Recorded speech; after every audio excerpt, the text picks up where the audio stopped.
మామ సుధంగాని ముందుగా హెడ్లైన్స్ చూద్దాం. సింగరేణి కార్మికుల బతుకు సింగారం, కేసీఆర్ సార్ మనస్సు బంగారం. మన దేశంలో పైకం మొత్తం తెలుపు, చూస్టోళ్ళ కళ్ళనే ఉన్నదట నలుపు. గాంధీ తాతను మరిచిన పెద్ద బ్యాంకోళ్ళు ఆ నోటును చూస్తే ఎలా పెడతారు మీ నోర్లు.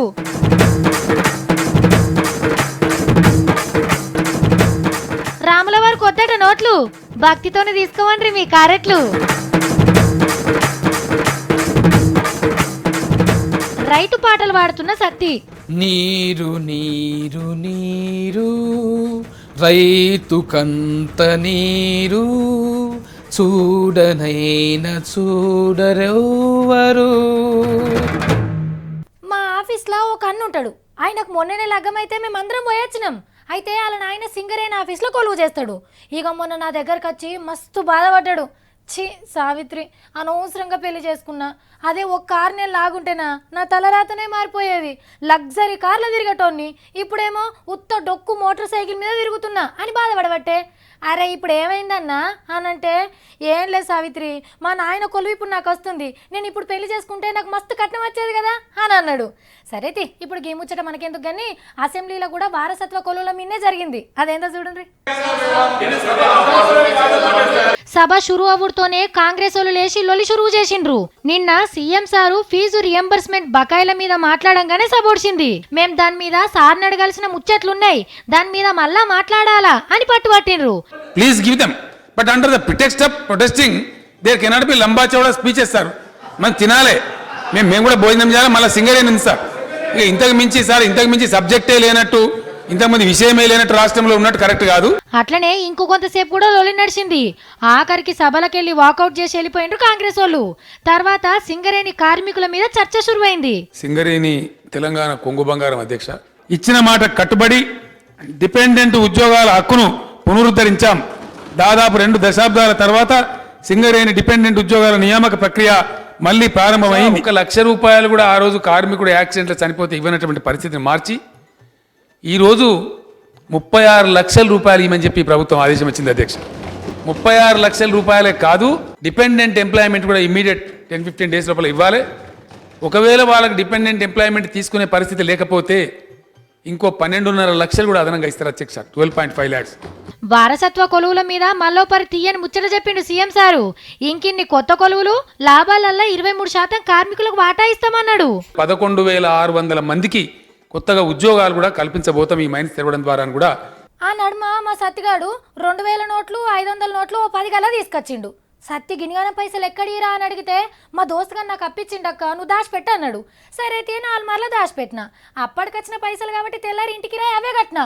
ఇక చూడు ఓనర్ నన్ను మస్తు తిట్టిండు. ఏమమ్మా సావిత్రి, ఎట్లా కనిపిస్తున్నాడే నీకు, జిరాక్స్ నోట్లు ఇచ్చినవేంది అని తిట్టిండు. పరిచబట్టి చూస్తే నిజమే. ఇక నేను ఇంటికి వచ్చినాక మావోడిని పొట్టు తిట్టినా. ఎందుకు నాకు ఇట్లా చేసినావంటే, నేనేదో మజాక్లా చేసినాక అన్నాడు. మావోడంటే మజాక్లా చేసిండు కానీ అమ్మోసొంటి బ్యాంక్ వాళ్ళకి ఇట్లా చేస్తే ఎట్లా నుల్లా కదా. ఒక్కసారి ఈ నోట్లు పరీక్ష పెట్టి చూడుండ్రి. ఇదేంది ఇలా గాంధీ తాత కనబడతలేడు, దొంగ నోట్లేమో అనుకునేరు. అట్లేం కాదు, అచ్చంగా పెద్ద బ్యాంకోళ్ళొచ్చు వచ్చిన కడక్ 2000 నోట్లే. కాకపోతే గాంధీ తాతను ముద్రగొట్టుడు యాద్ మర్చిండ్రు. పెద్ద బ్యాంకోళ్ళ కంటే ఇంకా మోతవర్లున్నట్టుంది బ్యాంక్ ఆఫీసర్లు. అట్లనే పబ్లిక్ వంచిండ్రు.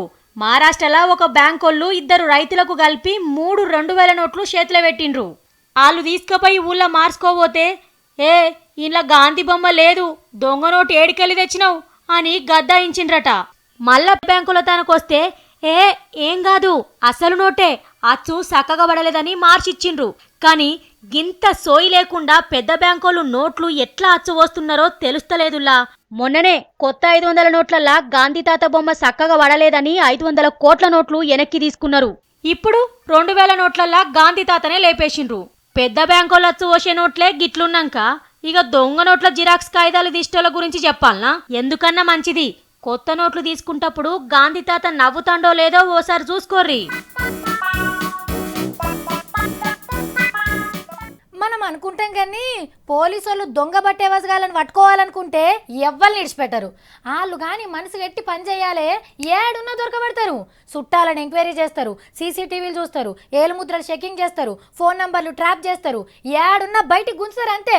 దొంగతనం చేసేటోళ్ళకే గనిగానం తెలివితేటలుంటే మరి పోలీసు వాళ్ళకి ఇంకెన్ని తెలివితేటలు ఉండాలి? మీకు ఒక విషయం తెలుసా? పోలీసు వాళ్ళు దొంగలను పట్టుకోవాలంటే దొంగల లెక్కనే ఆలోచిస్తారట. సీనియర్ దొంగల సలహాలు కూడా తీసుకుంటారట. ఎక్కడ అమ్ముతారు, ఏడ సొమ్ము కూడా పెడతారని. సిబిఐ ఆఫీసర్లమని మొన్న హైదరాబాద్ ముత్తూట్ ఫైనాన్స్ కంపెనీలకు జోర్రి 40 కేజీల బంగారం ఎత్తుకోయారు కదా. అగో ఆ బట్టే వాజ్గాళ్ళు ఎవరో కనిపెట్టిండ్రు పోలీసోళ్ళు. ముంబై మాఫియాతోని లింకులున్న లక్ష్మణ్ గ్యాంగ్ పనట. బంగారం దొంగతనం చేసుడు, బొంబాయి తీసుకుపోయి అమ్ముడీల పని.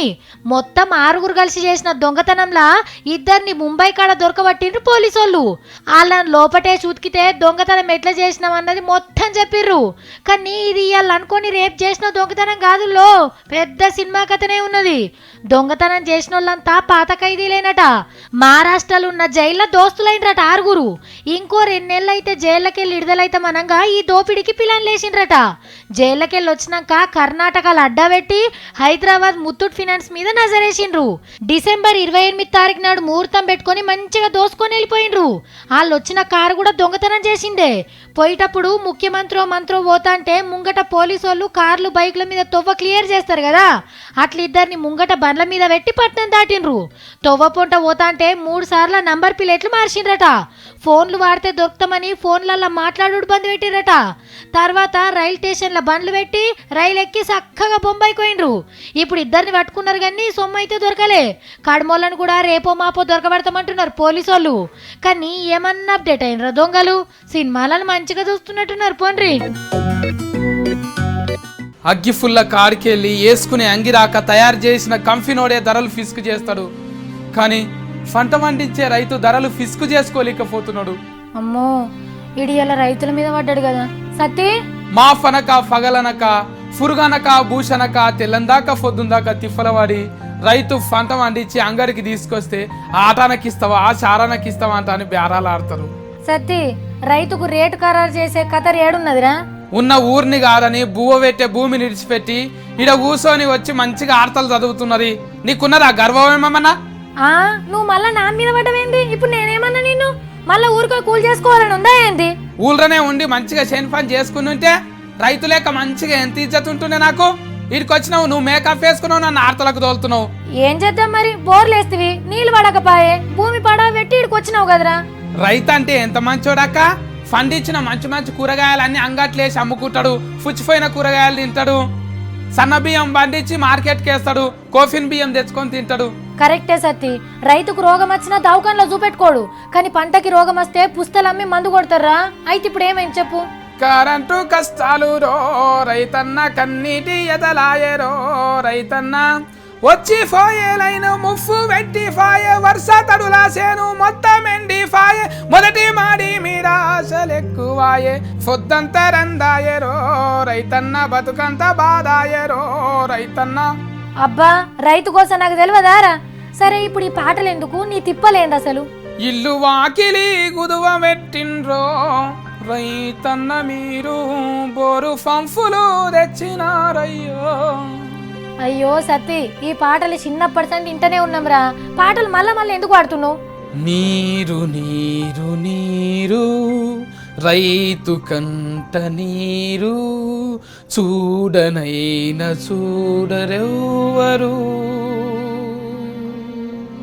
గుండెలన్ని బీడు ఆశలన్ని మోడు, ఆదరించు నాదుడెవ్వరు.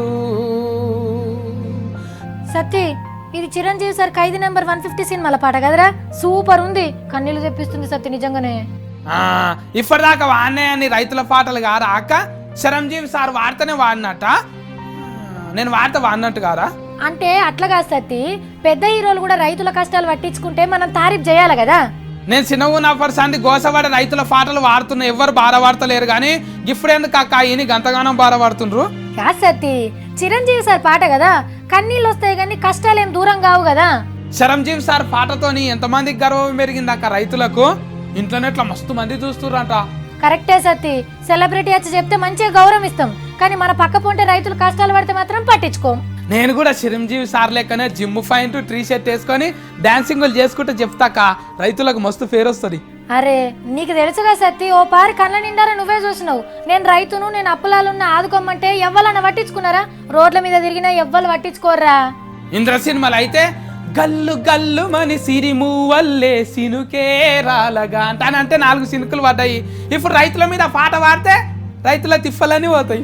ఎందుకు ఆడరు? రైతు మీద పాటలు పాడతారు, మాటలు మాట్లాడతారు, తీర్మానం చేస్తారు, స్కీములు చేస్తారు, ఏది జరగది అవన్నీ అట్లనే ఉంటాయి. అక్క చిన్న పాట పాడితేనే గంతమంది ఖుషి పడ్డారు అంటే ఈ సినిమా మొత్తం రైతుల గురించేనట అక్క. ఇంకా రైతులు బాగుపడతారు అందరూ. రైతు అనేటైనా భూమిని ఇడిచిపెట్టి పట్నంలో వచ్చి కూలి పనుకోతుండ్రా. ఇప్పుడు నువ్వు ఏం చేస్తావు? పాటతోని కష్టాలు తీరాయి సత్తి. ఇటువంటి పాటలు ఇంటి అయితే ఇంకా ఎక్కువ వ్యవసాయం చేయబుద్ధి అవుతుంది అక్క. కూరగాయలు వండిస్తా, పంటలు వండిస్తా, పాటలు ఇనుకుంటా నేను ఆగలి కొడతా. నీరు నీరు నీరు రైతుకంత నీరు. జూబ్లీ హిల్స్, బంజారా హిల్స్ ల బంగ్లాలను చూస్తుంటే మీకేమనిపిస్తుంది? బొబ్బబ్బా ఏమన్నా కట్టిండా? ఇంత పెద్ద బిల్డింగ్ కట్టిండంటే ఎంత పైకం లోపల దాచిండో, బీర్వాల నిండా ఎన్ని నోట్ల కట్టలున్నాయో, ఎన్ని కిలోల బంగారం వెళ్తుందో అని అనుకుంటాం కదా. కానీ అదంతా ఉత్తదేనులా. సార్ల బంగ్లాల గోడలకున్న తెల్ల రంగు లెక్కనే మనుషులు కూడా తెల్లొల్లే. నల్ల రంగు అంటే అసలుకే ఇష్టం ఉండదు వాళ్ళకు. మనమే ఊకే బట్ట కాల్చి మీదేస్తాం. సావిత్రి, నువ్వు గాలని సపోర్ట్ చేసి మాట్లాడుతున్నావేంది అని చూస్తురా? ఈ వార్త చూడుండ్రి, మీకు కూడా నా లెక్కనే అనిపిస్తుంది. గంత ఉరుమురిమి గింతంత వానేనా అని అన్నట్టుంది పెద్ద నోట్ల రద్దు ముచ్చట. నోట్లు రద్దు చేసినప్పుడు ఏం చెప్పిండ్రు? పబ్లిక్లా 15 లక్షల కోట్ల పైకం ఉంది, అందులో 4-5 లక్షల కోట్లకు మీదనే బ్లాక్ మనీ ఉండొచ్చు, అదంతా బయటికి తీస్తామన్నారు కదా. కానీ అదంతా ఉత్తదేనులా. మొత్తానికి మొత్తం 15 లక్షల కోట్లు బ్యాంకులో పడ్డాయట. ఇంకో 50,000 కోట్లు వచ్చే అవకాశం కూడా ఉన్నదంటుండ్రు. మరి ఇలా బ్లాక్ మనీ ఎంత ఉంది సార్ అని సెంటర్ పైసల మంత్రిని అడిగితే, ఏమో నాకేం తెలుసు, పెద్ద బ్యాంకులను అడుగుండ్రి అని అంటున్నాడు. వాళ్ళేమో సర్కార్ మీద చెప్తున్నారు. ఇట్లా ఒకరి మీద ఒకరు చెప్పుకుంటా నల్ల పైకం ముచ్చట ఉత్తదే చేసిండ్రు పో. కానీ 50 రోజుల సంధి పబ్లిక్ ని ఏటీఎంల ముంగట, బ్యాంకుల ముంగట తిప్పలు పెట్టి శివరాఖరికి మీరు సాధించింది గిదా సార్లు. రోగం తెలవకుండా పత్తేం పట్టినట్లే అయింది పోన్రి నోట్ల రద్దు ముచ్చట. ఆడోళ్లకు చాలా ఓపిక ఎక్కువల్లా. వాళ్ళకున్నంత ఓపిక దునియాలు ఎవ్వరికి ఉండదు. ఓర్పులా భూదేవ అసుంటోళ్ళని ఆడోళ్ళని గొప్పగా చెప్తారు. వాస్తవంగా అయితే 100కి 100 రూపాయలు అది నిజమే. కానీ ఎంత సహనంగా ఉన్నా భరించాల్సిన కాడికే భరిస్తారు ఎవరైనా. ఓపిక నశిస్తే ఏం చేస్తుంది కన్నా వెనకాడరు. సేమ్ గి అక్క కూడా గట్లనే ఉన్నట్టుంది.